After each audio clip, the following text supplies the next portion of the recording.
Magandang gabi sa lahat. So, ngayong gabi, papakita ko lang sa inyo kung paano gamitin yung chunky loop yarn. Okay, ang chunky loop yarn ay ganitong itsura. Okay, so ito yung chunky loop yarn. So, simpleng-simple lang paggamit nito.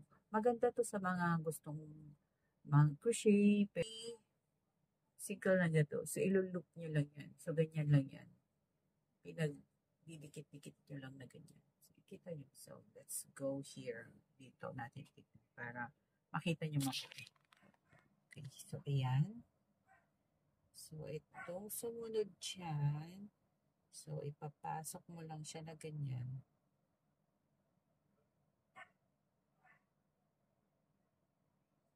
Napakadali lang itong gawin. Para ka lang nagsusungka.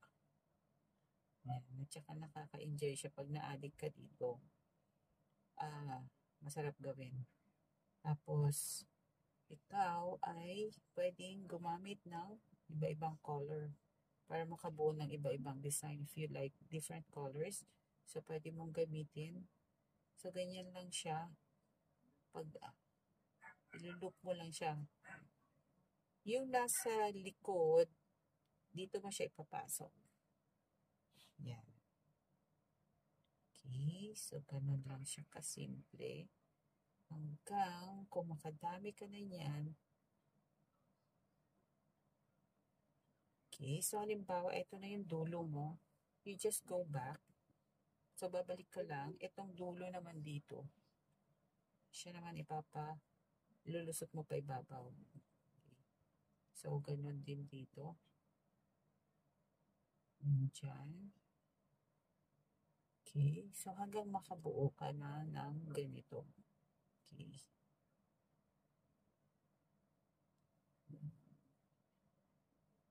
Pag nabuo mo yan, so, gano'n lang, back and forth, until mabuo mo yung length na, or laki na gusto mo. Okay, so kung kalimbawa, ang gusto mo lang is pang pillowcase, so, sukatin mo lang yung laki na gusto mo. Okay. So, ayan ang ating tutorial for tonight using our loop yarn. Chunky loop yarn ito po. Okay, so I hope na nagustuhan nyo yung ating tutorial for tonight using ating chunky loop yarn. Okay, thank you for watching and please follow and share.